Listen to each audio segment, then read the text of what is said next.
Y ahora le damos la palabra a don Juan Jesús Cañete Olmedo, que va a tener la lección inaugural. Me ha dicho que no lo presente, porque es suficientemente conocido. Además, aquí tienes la parroquia, nunca mejor dicho,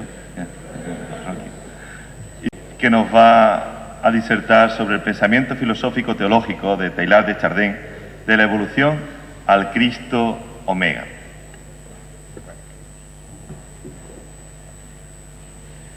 Se me oye bien, ¿no? Os voy a despertar un poquito. Usted estaba durmiendo.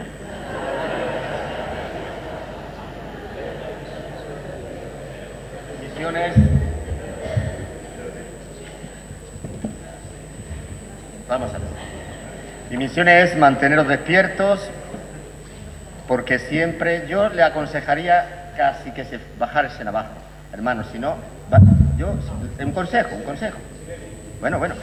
Ustedes, hay un alumno de filosofía que siempre que entra a la clase dice con la venia. Pues don Sebastián con la venia. Yo no voy a leer nada. Simplemente fijaros una cosa, para advertiros. Vosotros veis este librito, se llama La Constitución Religiosa del Hombre. La Constitución, sí, mejor, porque si no... esta es la primera lección inaugural que yo di en este centro, en el año 2000. Entonces, el rector y el jefe de estudios elegían al ponente. Y en ese año tan emblemático, yo entonces un sacerdote y joven profesor de filosofía, pues me eligieron a mí. Y se publicó este librito, La Constitución Religiosa del Hombre. Bien, ahí está sentado detrás de don Sebastián Raúl. Raúl trajo a su hermano a aquella lección inaugural. Desde entonces ya no ha vuelto nunca más. ¿Es cierto, Raúl, o no? Es que me lo ha dicho antes de entrar. Dice, cuando ha visto esto, el libro, dice, Juan Jesús, y eso fue cuando yo a mi hermano Samuel lo traje. Y estuvo el hombre. Yo lo que espero, hermanos, es que no sea así. Y para eso, para mantener un poquito despierto, y sobre todo porque quiero presentaros la figura de Teilhard de Chardin. Aquí hay mucha gente, no es de la parroquia de la Merced, la mayoría no es de la parroquia de la Merced. Aquí hay profesores, aquí hay un historiador que es teilhardiano, que lo tenemos allí, Manuel, y que es profesor de religión, y aquí tengo algún profesor del claustro. Hay más gente, hermano. Lo que pasa es que ustedes que no creen en la profecía, no sé. Mira, os voy a decir una cosa, hermanos. Voy a utilizar un poquito un PowerPoint, Este PowerPoint se preparó para Valladolid, por lo tanto lo utilizo un poquito. Sobre Teilhard de Chardin, el año pasado estuve hablando en Málaga, una jornada en Málaga y en Valladolid también. Pero yo quiero... ahí está un amigo mío de la carrera. No te había visto, ¿eh? Bueno. Voy a poner 45 minutos. Y a los 45 minutos, corto. Eso es, ¿no? Fijaros, lo único que tengo apuntado es unas notas. Y fíjate que están en azul y en rojo. En azul y en rojo. Y es porque eso no está en el trabajo. Ahora se va a regalar después la lección inaugural, ¿eh? Voy a tener el trabajo, ¿no?, para todos los que han los que había asistido. Esto es que yo pertenezco a Teilhard Mond, y entonces nos mandaron 2 cartas de Teilhard de Chardin a Theodor Monod, escritas en 1954. Y yo quería, y las leí, pues leía antes de ayer. Y quería sacar una nota. Fijaros lo que dice Teilhard a Theodor Monod. Usted dirá, ¿quién es el señor Theodor Monod? Pues uno de los más grandes paleontólogos del siglo XX. Especialista sobre todo de la evolución del ser humano en África, en zonas de África. Su estudio, sobre todo paleontológicos, fueron en África. Y le dice a Theodor Monod, dice, el cristianismo, tal como se presenta obstinadamente, esto está escrito en 1954, obstinadamente, ya no cubre el proceso cósmico en el que se ha convertido el universo a nuestros ojos, y sin embargo tiene toda la potencialidad para hacerlo.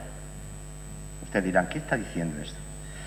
Pues mirad, Benedetti, poeta argentino, tiene un verso que dice que es espectacular, que dice, cuando sabíamos todas las respuestas, nos cambiaron las preguntas.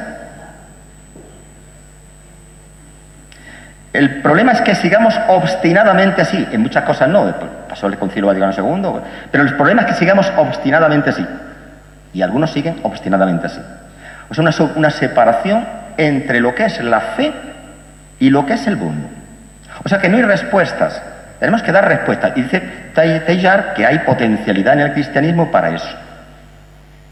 Mirad, lo que voy a intentar es, como pretendió Teilhard, enseñar a ver de otra manera, ¿no? Yo me quito las gafas y de verdad que veo aquí una masa informe, pero me las pongo así, de enseñar a ver. Y como decía Paul Celan, el gran poeta, decía, quien aprende a ver se acerca a lo invisible. Quien aprende a ver, enseñar a ver como Teilhard pretendía enseñarnos a ver. Mirad, la vida de Teilhard, esto es sería el esquema más o menos que yo... Hermano, como esto sea así, estamos apañados. Lo del... que me espere. Vale, está saliendo. Sería más o menos el esquema. Quien es Teilhard, que busca un poquito la filosofía y la ciencia, la gran historia de Teilhard y reivindicándolo un poco. Eso es lo que voy a pretender hacer. ¿Quién es Teilhard? Fijaros esta cita de Paul Suchard, un gran conocedor de Teilhard y un científico. Es un testigo de la fe en el mundo de la ciencia y un testigo de la ciencia en el mundo de la fe. La vida de Teilhard es la obra de Teilhard. Teilhard nació en 1881, una breve biografía, ¿eh? Nació en 1881, ya ha llovido un poco, ¿no? Pues entró en el noviciado jesuita, con 19 años se ordenó sacerdote en el 1911, recuerdo, y estuvo en la guerra, en la Primera Guerra Mundial, como camillero, ¿no? Entre el 14 y el 19. Le dieron la medalla al mérito, era francés, la medalla al mérito militar, se la dieron, ¿no?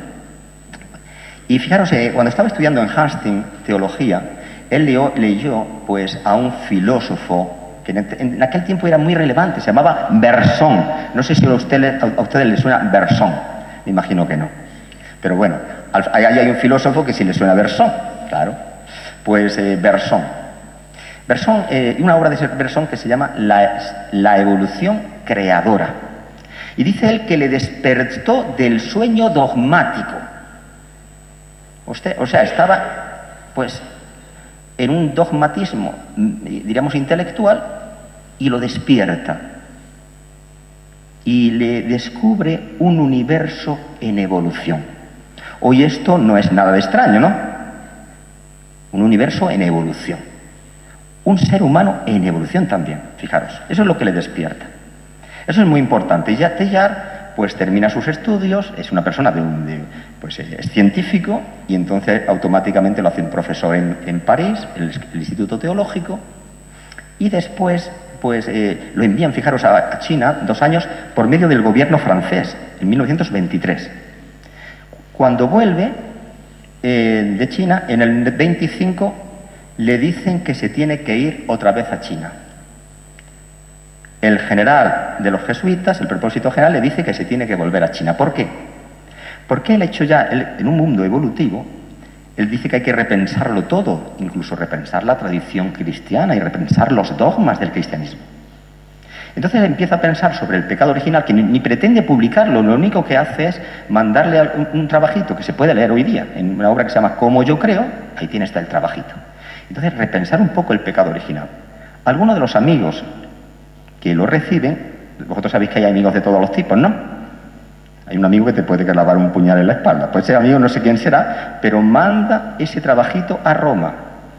Y en Roma empiezan a estirarle de las orejas. Chico, ¿qué estás haciendo? Te tienes que retractar de esto públicamente. Él hizo unos ejercicios espirituales para obedecer. Y lo mandaron a China, que diríamos científicamente fue lo mejor que le pudo pasar en su carrera científica, porque allí entró a trabajar, por ejemplo, en unas grandes excavaciones paleontológicas en Chukutien, y él allí pues participó en el descubrimiento del Homo erectus pekinensis. No sé cómo están ustedes en antropología física, pero bueno, allí viene de China ya ha cumplido el castigo, 1900, pero antes de llegar a Marsella, otra vez para China. ¿Por qué? Porque ha dado una serie de conferencias que hablan sobre la evolución tal y cual, Se han publicado en un periódico francés y a China otra vez. Y ahí estará hasta el 46, castigado.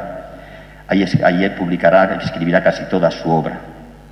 Después, cuando vuelve otra vez, ahora para 1947, para Estados Unidos. Nunca le dejaron ya volver a Francia. Fue una cosa muy dolorosa, ¿no? ¿Qué ocurre? Muere Teilhard de Chardin, le deja, pues, todas sus publicaciones, porque a él le prohibían publicar obras teológicas y filosóficas, no las científicas. Era un gran científico. Le dieron uno de los reconocimientos más importantes del mundo, que es una medalla, la Gregor Mendel. Hay una bióloga, a lo mejor lo sabe lo que es, la Gregor Mendel. O sea, un reconocimiento de las personas que trabajan por unir la fe y la ciencia, ¿no? Vale.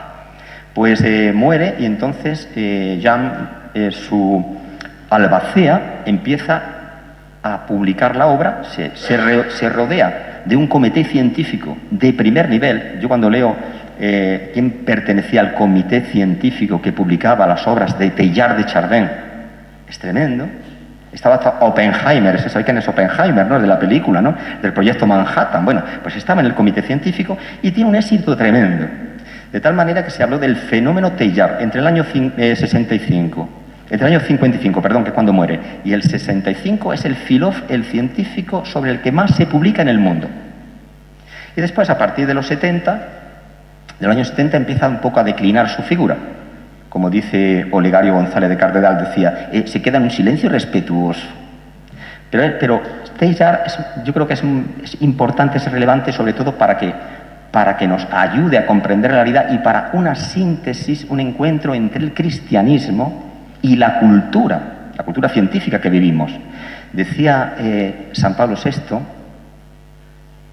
que en el Evangelio Nuntiandum que el drama que vivimos es una separación entre la fe y la cultura, y ese es el gran drama. Porque, ¿no? Bueno, pues vamos a pasar a esta citita. Fijaros, eso es lo que pretende Teilhard. Eso es. Dice, al escribir la vida cósmica, he pretendido llamar la atención sobre la posibilidad de una sana reconciliación entre el cristianismo y el mundo. Eso es, una sana reconciliación entre el cristianismo y el mundo. Eso es lo que pretende Teilhard. Fijaros que Teilhard es un científico, no es un filósofo, no es un teólogo. De hecho, lo que ocurre es que la teología que él ha recibido y ha estudiado, que es neescolástica, es una reinterpretación de Santo Tomás que no le sirve para este mundo. Eso es. Y una filosofía, y de hecho él tiene que hacerse casi su filosofía y su teología. Tiene que hacérsela, ¿no? Para eso, para buscar una sana reconciliación, sana, entre el cristianismo y el mundo. Eso es lo que pretende. Fijaros que en Teilhard lo que la fuerza no está ni en la ciencia, ni en la filosofía, ni en la teología. Aquí está la fuerza. La fuerza es la mística. La fuerza de Teilhard es la mística. O sea, la experiencia de Dios. Eso lo escribe al principio, diríamos, de su vida académica. Y en un texto, fijaros, dice, al escuchar y comprender estas palabras, he abierto los ojos y me he dado cuenta como si estuviéramos en un éxtasis de que me hallaba sumergido en Dios por medio de la naturaleza. ¿Un éxtasis de qué? El mundo sigue creándose y en él es Cristo quien lo lleva a su final. Una experiencia de Dios. Y meses antes de morir, pues se puede encontrar ese texto, que no lo voy a leer, pero que habla de esa experiencia que tiene de Dios. Eso es lo más importante, la experiencia que tiene de Dios. Eso es lo que va a unir todo. De hecho, al Teilhard que se está ahora mismo recuperando mucho es al Teilhard místico. Al Teilhard místico. Bueno, pues, ¿cuál es el esquema que propone? Lo primero, en plan de credo. Fijaros este texto. Ese es el credo de Teilhard. Dice, creo, vamos a leer, pero yo eso que escribe Teilhard aproximadamente en el año 36 del siglo pasado, hoy ya no sería ni siquiera creo. Yo diría así, creo que la evolución se dirige hacia el espíritu, no. Y la segunda es, creo que el universo es una evolución. Hoy día sería, el universo es una evolución. Eso es un hecho. Eso es un hecho. Si ustedes no... Además, para los que todavía crean en el principio de autoridad, lo dice San Juan Pablo II. Dijo eso, ya por lo menos algunos... Es un hecho, ya no, por lo tanto, el universo es una evolución. Creo que la evolución se dirige hacia el espíritu. No, la evolución se dirige hacia el espíritu. Creo que el espíritu se desemboca en lo personal. Pues desemboca en lo personal. Y lo otro sí es un acto de fe. Creo que lo personal supremo es el Cristo universal. Y todo el pensamiento de Teilhard se puede resumir en una fórmula, esta fórmula. Esa fórmula. Eso es lo que veis. Cosmos, eso es de su puño y letra. Poco antes de morir iba a dar una conferencia y esto lo tenía de su puño y letra en su despacho. Cosmos es cosmogénesis, biogénesis, antropogénesis, noogénesis, cristogénesis. No se asusten ustedes. No se asusten ustedes. Vamos, esto es bastante fácil de entender. Hoy día. El universo es evolutivo. Está más claro que el agua. Todos ustedes han oído hablar del Big Bang, ¿no? Digo yo. Por lo menos ahí, ¿no? Por lo menos os suena. El universo es evolutivo. Eso no es la creación, eso es el comienzo, diríamos. Como dijo otro gran sacerdote, que fue el padre de la teoría del Big Bang, ¿no? Dijo, eso no es el comienzo, se lo dijo pues a un papa, que estaba ya... No, esto no diga usted que esto es la creación, esto es el comienzo. La creación es un concepto filosófico y teológico. Esto es el comienzo. Bueno, el mundo está en evolución. Pero fijaros, en esa evolución ocurre lo siguiente. A ver cómo yo se lo explico. Cada vez se van formando estructuras materiales más complejas. ¿Sabéis lo que es complejo, no? El motor, el mecanismo de una bicicleta es menos complejo que el de un coche, ¿no? Pues cada vez se van formando estructuras más complejas. Ahí están los átomos, ¿no? Se van uniendo los átomos, se forman las estrellas de primera generación. Nuestro Sol no es de primera generación. Esas estrellas, ¿no? De alguna manera colapsan y mandan su materia al espacio, se van formando estrellas de segunda generación, como nuestro Sol, y planetas, ¿no? El universo es una evolución, se va formando eso. Esta es la realidad del universo, ¿no? Es una evolución, eso es cosmogénesis. Y en un planeta, al menos en un planeta, ¿qué ha surgido? Biogénesis. Al menos en un planeta ha surgido la vida, ¿no? ¿O no? Estamos aquí, digo yo. Estamos aquí. Y al menos en un planeta ha surgido la vida, ¿no? Fijaros, y la vida... No hay una justaposición, es como separación, entre la vida y la materia, ¿no? Sino que de la materia, de la complejificación de la materia, va a emerger la vida, ¿no? Fijaros. En ese proceso, Teilhard descubre algo. Él es sobre todo un biólogo, geólogo y es un paleontólogo. Él descubre algo, lo que le llama la ley de la complejidad conciencia. ¿Y qué significa eso? Que conforme se van complicando, uniendo, estructurando los sistemas materiales, va emergiendo un proceso de donde surge la conciencia. Ustedes, ¿alguno tienen algún perrito? Si tenéis perrito, ¿no? ¿Tenéis perro o no? ¿O gatos, no? ¿O veis documentales de la 2? Yo no sé si echan los documentales en la... No lo sé ya. Antes, para entretenernos, pues nos teníamos los documentales. Pues ustedes ven la vida. En esos animales hay un nivel de conciencia, ¿no? Nadie diría que en su perro no hay autoconciencia, pero hay un nivel de conciencia. Pero es que Teilhard va más allá, dice, hay una preconciencia en cualquier ser vivo. Hay una preconciencia que se va desarrollando, no hay una justaposición. Y lo que Teilhard muestra es que ese camino de complejidad no funciona, o mejor, no se puede explicar desde el azar. Esa es la cuestión, que no se puede explicar desde el azar. Ustedes saben lo que es el azar, ¿no? Ustedes tienen un dado, cogen el dado, lo echan 18 millones de veces y se dan cuenta de que si no está trucado, pues saldrá un número, pues el 1, el 2, el 3, y saldrán prácticamente las mismas veces. Eso lo sabéis, ¿no? Por tanto, significa que el azar va para todos los lados. No hay un privilegio de una direccionalidad, no. Pero lo que nosotros observamos es que desde ese Big Bang, diríamos, desde ese momento hasta el surgimiento de la vida, sí hay una direccionalidad. Claro, esto, la ciencia, que hay algunos que son de ciencias y algunos son profesores, bueno, son de letras, no sé si hay alguno de profesores de ciencias también, sí, pues dirán, es que eso del finalismo no lo admite hoy la ciencia, ¿no? No lo admite hoy la ciencia, desde Galileo, por ejemplo, la causa final. Pero una cosa es que no lo admita la ciencia no porque no exista, sino porque no puede estudiarlo. Su método no le permite estudiarlo. Pero otra cosa es que se pueda observar. Observamos eso, ¿eh? El proceso tiene una direccionalidad. Teilhard le llama una ortogénesis de fondo. Es decir, es como si fuera una autovía. Va hacia allá. Va hacia allá. Y claro, en ese hacia allá, ¿hacia dónde? Fijaros, antropogénesis. Va hacia un ser consciente y libre. Fijaros que aquí no hace falta que haya ninguna intervención directa de Dios, que sería un Dios un poquito pacato y pequeño, sino que Dios es bastante más grande de lo que nosotros nos imaginamos. El problema es que nosotros tenemos una imagen de Dios muy pequeñita y una imagen de Cristo más pequeñita todavía. Y a algunos se rayan. ¿Qué tiene que ver Cristo con el cosmos? Pues si no tiene que ver Cristo con el cosmos, algo está fallando. ¿Qué tiene que ver Cristo con la evolución? Si Cristo no tiene nada que ver con la evolución, yo no sé lo que significa la encarnación. Es decir, aquí hay un problema. Es decir, aquí este es un proceso y fijaros, esta es la clave de Teilhard. Y esto se lo dice a los científicos. Dice, al final dice, por conveniencia tanto como por necesidad, es pues hacia él donde hay que orientar finalmente toda ciencia, o sea, hacia el hombre. Fijaros, el científico normalmente, el físico o el biólogo, pues lo que hacen es buscar el principio, ¿no? Buscar el principio, buscar un desarrollo. Pero eso le sirve para explicar, pero pierde la comprensión. El universo se puede comprender desde el hombre. Desde el hombre. Es decir, explicación y comprensión, que eso es lo que busca Teilhard de Chardin. O sea, le está hablando a científicos. Es decir, señores, esto es lo que se observa. ¿Por qué nosotros desde la ciencia no podemos estudiarlo? ¿Por qué decimos esto no puede ser de principio? Estudien eso, preocúpense de eso.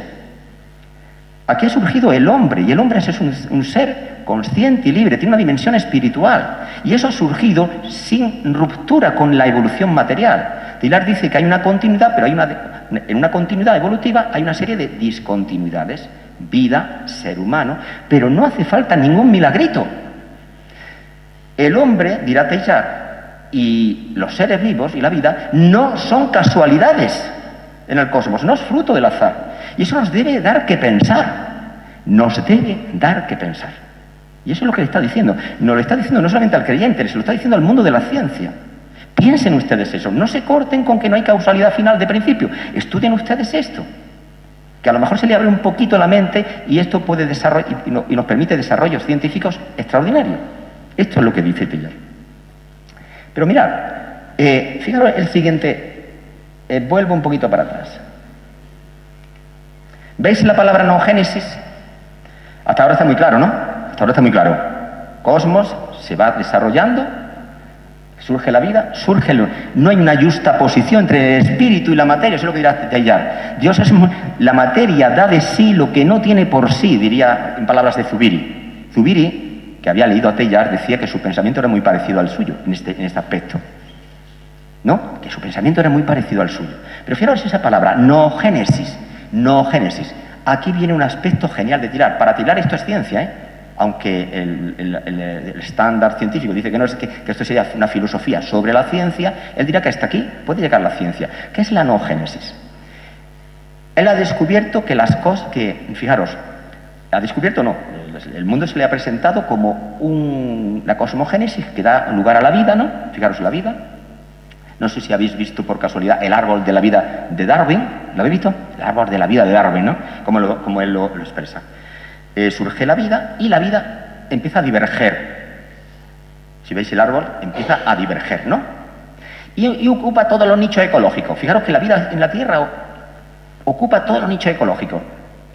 Esto puede estar, fijaros, al ladito de un volcán, puede estar en el Polo Norte, en esos organismos extremófilos, ¿no? A temperaturas inmensas, pues en soluciones que eliminarían a cualquier hombre, ¿no? Pero hay un momento en que esa vida que ya ha ocupado todos los nichos ecológicos empieza a converger, fijaros, empieza a converger.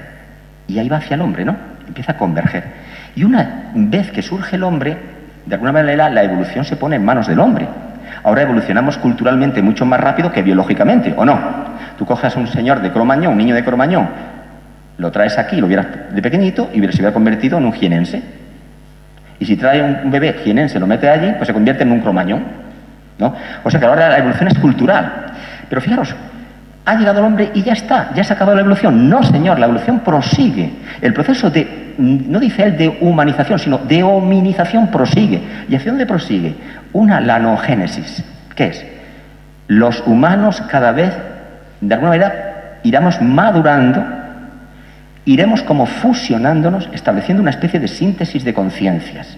Iremos, claro, ustedes dicen, vamos a ver, Juan Jesús, ¿cómo puede decir Teilhard eso, viendo lo que está pasando entre Israel, ¿no? y Irán, ¿no? ¿Cómo puede pasar eso? O entre Rusia o cómo puede pasar en este mundo donde hay no sé cuántos, pues usted lo sabrá mejor que yo, pero cuántas guerras de baja intensidad hay, un montón, ¿no? Pero es que Teilhard está bien mirándolo geológicamente, es decir, en un proceso de un paleontólogo y un geólogo, dice, estamos comenzando este proceso, no estamos... Desde luego sí ha evolucionado mucho, porque si ustedes saben un poquito de historia, en la época romana no habría ningún problema para entender lo de Irán y lo de Israel. Ni había problema, ni nadie lo criticaría, eso es la realidad. Los romanos, cuando llegaba marzo viene por Marte, ¿no? Sacaban a sus tropas para, venga, vamos a liarla. Y, y nadie lo cuestionaba. O sea, y aquí tenemos por lo menos en el papel unos derechos humanos. Y parece que hay una cierta convergencia, ¿no? Pero dice, esa convergencia vendrá también por la fusión de la conciencia y por el progreso tecnológico. ¿Qué hubiera pasado a Teilhard si hubiera estado entre nosotros? Y hubiera tenido un móvil que lo puede conectar con todo el mundo. Hubiera entrado en Google, Ya, o esto es lo que yo estoy diciendo. Y este es un proceso en el que estamos al comienzo, o sea, la noogénesis. Hay un proceso que apunta hacia alguna mayor unión entre los seres humanos, un crecimiento espiritual. Pero ¿hacia dónde tiende esto? Fijaros, hacia un punto, que le llama punto omega. Hasta aquí, voy a poner esto. Mira, hasta aquí esto. Pilla lo que dice esto, lean ustedes y creo que estarán casi todos de acuerdo conmigo, no lo sé. Dice, un universo regido por leyes ajustadas físicamente para la vida y no determinadas y un mecanismo de generación de especies que explotaran dichas características del marco físico es justo lo que cabría esperar de un mundo creado por Dios. Así, hasta ahora no hay ninguna novedad. Esto es lo que hay que esperar. Si hay un Dios, de alguna manera proyectaría esta realidad y debería establecer las leyes y un marco para que surgiera el espíritu. Pero claro, aquí viene ya esta genialidad que yo espero un poquito, a ver la genialidad. No, me he ido para atrás, perdonad. Bueno, no lo sé si es aquí o no, pero voy a decir lo que es. Aquí viene el tema porque hablamos siempre de relación entre la ciencia y la fe. No, si el tema es que me está diciendo allí Jesús, cálmate, porque el aparato es que funciona así. Aquí. Mirad, uno de los temas que muchas veces no hablamos es que nosotros hablamos de la relación entre la ciencia y la fe, ¿no? Ciencia y fe. Pero no hablamos de la relación entre la ciencia y la fe cristiana. Hablamos entre la relación de una visión de Dios y la ciencia, pero no la fe cristiana. La cuestión es qué pinta el cristianismo aquí. Esa es la cuestión. Esto cualquier teísta, aunque no fuera cristiano, lo podría decir. Sí, puede existir un fundamento y un principio último que de alguna manera diseña esto, lo puede decir. Y no hace falta ser cristiano, ¿verdad? La cuestión es qué pinta el cristianismo aquí. Y fijaros lo que hace Teilhard. Dice, cósmicamente, en fin, y aunque esta perspectiva tiene algo de fantástica, se cubre la espalda, ¿no? Dice, ¿qué es lo que hace? Postula un punto omega. ¿Sabéis lo que es omega? Alfa, la primera letra del abecedario griego, omega la última. Esta noogénesis va hacia un punto. Esto va hacia un punto, va hacia un lado. Hacia ese punto. Fijaros, esto, y lo postula, dice, aunque sea fantástico, pero esto ya es un postulado. Muchos se apartan ya de Teilhard aquí. Dice, va hacia un punto. ¿Y cuál es ese punto? Dice, un punto de maduración de todo el universo. ¿Pero qué hace con ese punto? Fijaros, y aquí está el Teilhard. Teilhard en este momento tiene en cuenta, empieza a mirar todo el esquema que propone el cristianismo. En el fenómeno humano, que es la obra principal de Teilhard, al final pone un apéndice que se llama el fenómeno cristiano y encuentra un paralelismo, todos sabemos lo que es un paralelismo, ¿no? un paralelismo entre lo que la ciencia está desvelando y lo que el cristianismo en el fondo dice. Voy a simplemente recordar algunos textos. ¿Cómo comienza el Evangelio de San Juan? Al principio era el Logos y todo fue creado por él, Y hay un momento en el que ese Logos se tiene que encarnar, se tiene que haber un punto evolutivo donde ese Logos se pueda encarnar. ¿Y qué dice San Pablo? Que al final todo será recapitulado en Cristo, ¿no dice eso? En él subsiste todo, ¿no dice eso? Lo que entonces Teilhard dice, este esquema teológico es, en definitiva, lo que la ciencia nos está desvelando. Una desde una perspectiva científica, otro desde una perspectiva, digamos, revelada para el que es cristiano, ¿no? Pero no son dos esquemas que, fijaros, van al unísono. Eso es lo que dice. Entonces, ese punto omega dice, ese punto hacia el que todo va, dirá él, es esto. Fijaros.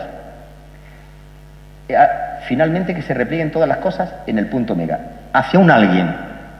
O sea, esto va un proceso de maduración cósmica hacia lo personal. ¿Y quién será ese alguien? Esto me lo voy a dejar para después. Dice, el Dios cristiano aporta, por así decirlo, la prueba existencial de omega. Y omega explica racionalmente la existencia del Dios cristiano. Ese omega, según Teilhard, es Cristo. Y eso, claro, a algunos ya se le pueden, alguno, diríamos, empieza a rayársele un poquito, sobre todo, a lo mejor sea agnóstico, ese omega es Cristo. Ese omega es Cristo. Es decir, el Cristo redentor, el Cristo es el Cristo evolucionador. Es Cristo. Fijaros, esto es muy importante. ¿Qué supone la encarnación? Nosotros tenemos una imagen muy pequeñita de Cristo. La encarnación es mucho más grande de lo que no podemos suponer. La encarnación es mucho más grande. Dios se ha metido en la historia. Se ha metido en la historia. Y se ha metido y ha cogido todo lo material, ¿no os dais cuenta? Y eleva todo eso. Es decir, Cristo es mucho más que algo, digamos, un Dios hecho hombre para la redención de unas personitas en un planetita. Es mucho más grande. Es el motor de toda la historia cósmica en el proceso. Eso es lo que dice. Por eso habla de cristogénesis. ¿Acordáis? Cristogénesis. No que la naturaleza divina de Cristo crezca, eso es absurdo. Pero nosotros somos el cuerpo de Cristo, ¿no? Y eso sí lo va asumiendo, ¿sí o no? Es decir, Cristo es la clave de todo esto. Esto es lo que descubre Teilhard de Chardin. Y eso es lo que yo creo que a los teólogos, y aquí hay teólogos, deberían pensar un poquito. Y los filósofos, voy a decir, porque el tema es que habría que repensar toda la historia de la teología. Lo mismo que habría que repensar toda la historia de la filosofía. Un gran filósofo, Paul Ricoeur, le molestaba, le caía muy mal Teilhard de Chardin. ¿Sabéis por qué? Ya es cristiano. Porque decía, es que me causa pereza. ¿Pero por qué Teilhard de Chardin te causa pereza? Pues me causa pereza porque habría que repensar toda la historia de la filosofía. Lo curioso de todo esto es que nuestra teología, hermanos, se ha elaborado fundamentalmente en un mundo estático, en un mundo donde parece todo sacado directamente de las manos del Creador. Y eso no es así. Nuestra teología se ha elaborado en un mundo que era muy pequeñito. Imaginaros la visión cosmológica que tendría una persona del siglo XIII o XIV, donde la mayoría a lo mejor eran incluso terraplanistas. Hoy tendrían también su espacio, ¿no? Terraplanistas, ¿sabéis lo que es? No. Así. Y lo que se va descubriendo es que ese universo es más grande. Cuando decimos, por ejemplo, ¿y qué tiene que ver Dios y Cristo en la creación, en la cosmogénesis, biogénesis, antropogénesis? ¿Qué tiene que ver? Pues entonces, ¿qué tiene que ver Dios en esto? Entonces, lo que hace es amplificar extraordinariamente la visión de Dios. Él está dirigiéndose sobre todo al mundo de la ciencia, Hay un gran autor, que sobre todo fue un gran autor, en Harvard fue el profesor de Historia de las Religiones, que decía, cuando Teilhard escribió, el mundo de la ciencia agnóstico se enteró realmente de lo que decía el cristianismo. Porque, ¿qué dicen estos señores? Entonces mete ahí, lo que hace Teilhard es una convergencia entre la ciencia la cultura y el cristianismo, no entre la ciencia y Dios, no entre la ciencia y el ateísmo, y el cristianismo. Fijaros, cristificar la materia, dirá, es toda la aventura de mi existencia, dirá. Fijaros, y entonces él lo ve complexivamente, lo ve de alguna manera. Fijaros, dice, nada de creación sin inmersión encarnadora, nada de encarnación sin compensación redentora. Son los misterios centrales del cristianismo, ¿eh? La creación, la encarnación, fijaros, la redención, dice, y todos son las tres caras del misterio de los misterios. La pleromización, la plenitud de todo. O sea, todo cobra un sentido. El cristianismo, fijaros, la ciencia o el pensamiento en general explican la realidad. El cristianismo daría sentido a esta realidad. ¿Hacia dónde va? Para un cristiano yo creo que deberíamos aprovechar muchísimo la idea de Tera. Y para una persona que no sea cristiano, encuentra un sistema un pensamiento que de alguna manera puede dialogar y debatir con él. No solamente una serie de dogmas. El dogma, fijaros, es fundamental porque el dogma lo que hace es que evita que se pueda racionalizar el misterio de la fe. Es lo que hace el dogma, ¿eh? Pero podemos pensar, interpretar y tal. Bueno, fijaros. Y esto es lo que nos quiere enseñar Pilar. Mirad, con todo esto, ¿qué quiere enseñarnos Teilhard? Dice, si se pueden modificar ligeramente unas palabras sagradas, diremos que el gran misterio del cristianismo no es exactamente la aparición, o sea, la epifanía, sino la transparencia en el universo de Dios. Sí, Señor, no solo el rayo que roza, sino el rayo que penetra. No vuestra epifanía, sino vuestra diafanía. Eso es lo que nos quiere enseñar. Dios se hace diáfano. Nos quiere enseñar diáfano en la realidad cósmica. Y Dios se hace diáfano en el ser humano. Y pone a Jesús, y pone a Jesucristo. Dios se hace diáfano en el ser humano, y en el mundo. Nos quiere enseñar a ver. Esa es la gran cuestión de Teilhard.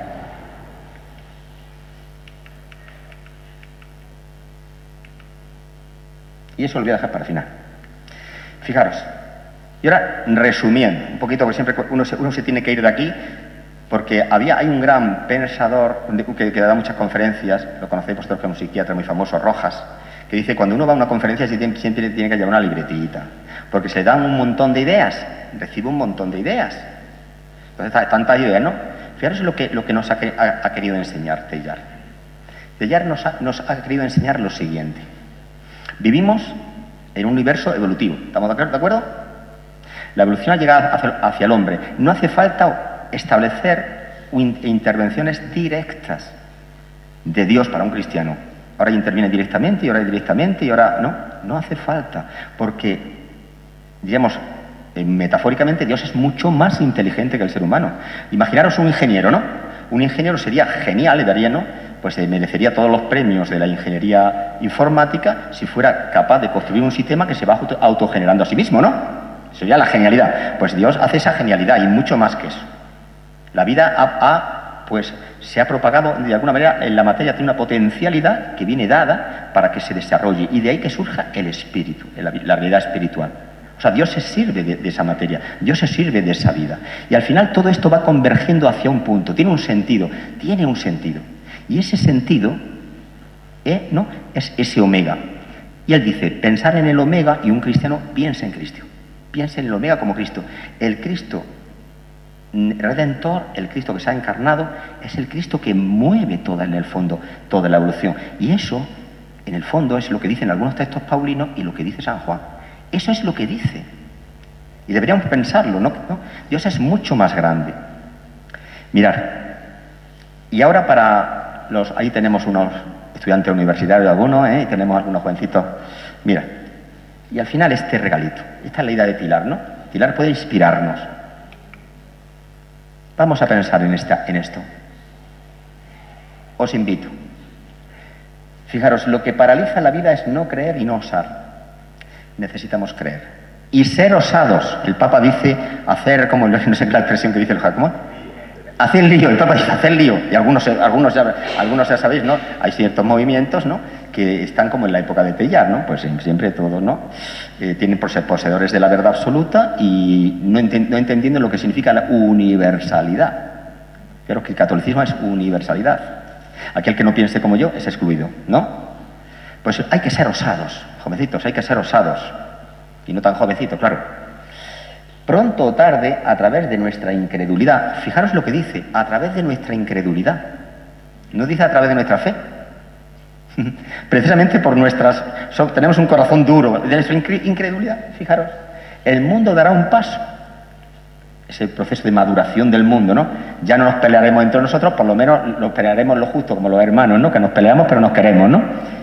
Dice, algún día del éter, los vientos, las mareas y la gravitación, nosotros captaremos para Dios, fijaros, captaremos de ahí, viendo el universo, viéndonos nosotros, captaremos para Dios las energías del amor, porque Teilhard pensaba que todo esto era un proceso de amorización.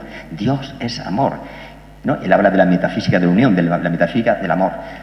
Dice, y entonces por segunda vez en la historia del mundo el hombre habrá encontrado el fuego. Esa es la clave. Teilhard es un humanista, un hombre de esperanza, podemos estar más de acuerdo o menos de acuerdo con él. ¿De acuerdo? Y ahora unos minutitos para reivindicar a Teilhard. Me imagino que alguno por lo menos habrá enterado que el mundo está en evolución y que eso evoluciona hasta el hombre. Todos habéis pillado por lo menos eso, ¿no? Y que esto converge, el cristianismo ofrece una comprensión de todo esto. Y ahora reivindicar a Teilhard. En 1961, pues hay un monitum, ¿no? Donde se dice, se advierte, cuidadito con la obra de Teilhard. Cuidadito, a los obispos, a los sacerdotes y a los fieles. Teilhard nunca pretendió presentarnos un sistema acabado. Él no pretendió nunca presentarnos un sistema acabado, sino abrir una puerta que otros seguirían, corrigiéndolo a él. Y esa puerta esa puerta hay que seguirla, corrigiéndolo a él. Fijaros, en 1967, Benedicto XVI, que entonces no era Benedicto XVI porque era Ratzinger, escribe una obra que es muy conocida, que se llama Introducción al Cristianismo. El monitum sigue en pie.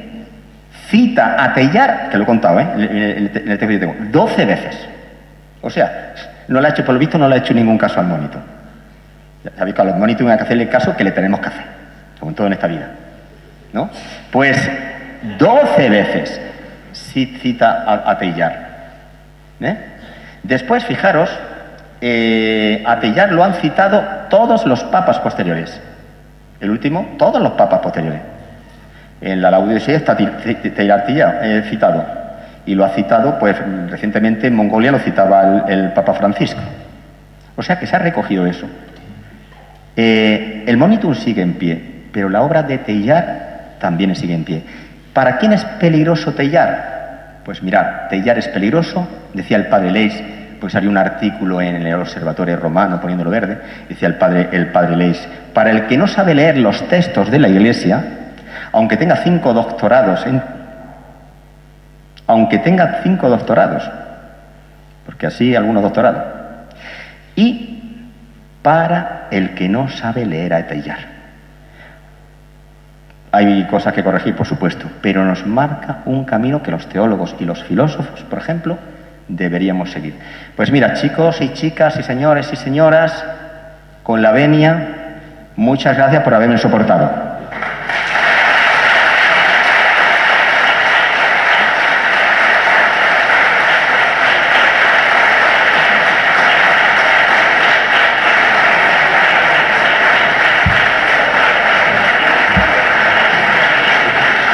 Espero que no haya estado durmiendo todo el rato.